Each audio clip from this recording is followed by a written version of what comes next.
We finished packing her closet. Some of the clothes were going to Goodwill, and some were going to a yard sale my sister was holding for Diana's clothes that she thought she could sell. I let her decide where most of Diana's things would end up going. I kept some things as keepsakes, things that had special meaning to her and to me, or those things that had great monetary value. My sister was like a vulture. She had her eye on all the good jewelry and artwork that belonged to Diana. I practically had to snatch them out of her hands. Mostly, though, I will keep things that remind me of my wife, things that will make her absence easier. God, I miss her.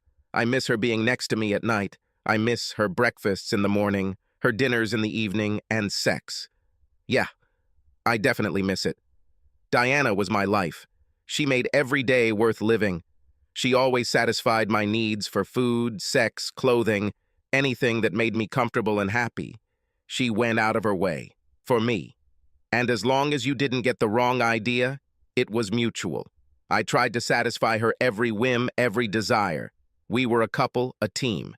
She was my soulmate in every way. Plato would agree with this assessment.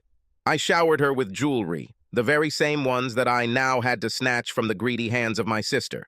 I took her to the fanciest restaurants, bought her clothes that best suited our finances, and took her on dream vacations.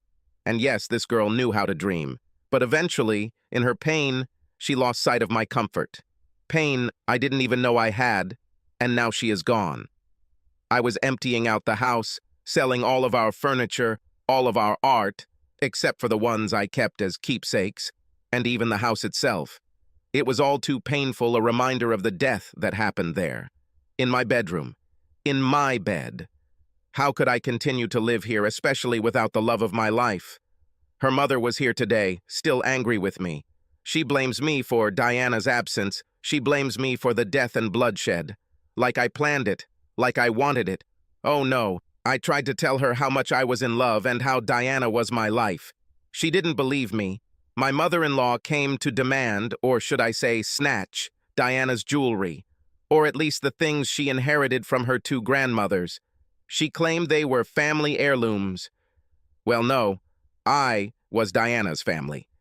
And these were memories, maybe not of our love, but at least of our life together. When I look at these exhibits, it brings back pleasant memories. This allows me to remember Diana in all the glory of our love. Mom, I had lost my mother, so Diana's mother had always been my mother, and although now she demanded that I stop calling her, I still thought of her that way, said offendedly, "Max, you only kept these things because they were the only valuable things in my life that I gave to my daughter." Mom claimed that what I bought my wife was cheap junk. I countered that Diana liked my gifts and wore them every day. My mother-in-law's face was distorted with rage. "And you just keep all her stuff to annoy me. You don't want me to have anything to say for her." With threats of lawyers and lawsuits, my mother-in-law left. I went back to packing. First checking the boxes my sister was packing and retrieving the items she had tried to smuggle out without my knowledge. I will say that my sister had good taste. She tried to steal only the best of Diana's things. We went to a funeral a few months ago, although my loved one's family didn't want us there. They all blamed me, just like my mother did. They thought it was all my fault. Maybe I could have handled it better, but I was in love and blind to all the bad things that could happen. They say when you're in love, anything is possible. You just don't realize that not everything in the world is good. Bad things happen even to those who are in love. I offered to pay to have Max Weller's beloved engraved on her headstone, but her family found it disgusting that I would even suggest that. Her mother started beating me, and her father tried to strangle me. The rest of the family then tried to join us, and I was lucky to escape relatively unscathed. Even now I have to look after her family. There is no end to the threats and harassment. Well, now I'm getting ready to leave. The house was sold, all my wife's belongings were sold, and I was about to slip away into the night. Away from both her family and her relatives, leaving it all behind. On the way out of town, I stopped at the grave to say my last goodbyes.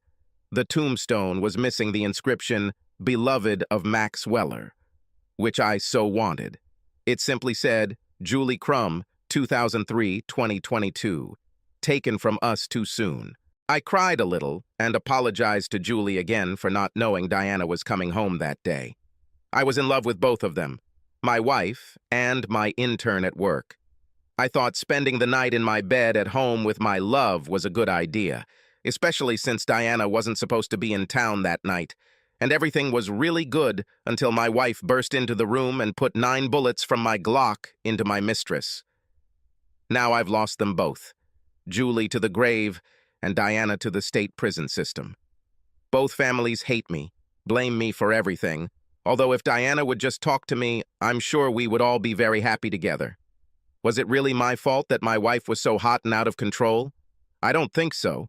But who the hell understands women? Subscribe to our channel so that your second shaft doesn't cheat on you, and go ahead and listen to the next story, because this story is nothing compared to the next one. If you're under 18, don't even think about listening to the next one. About listening to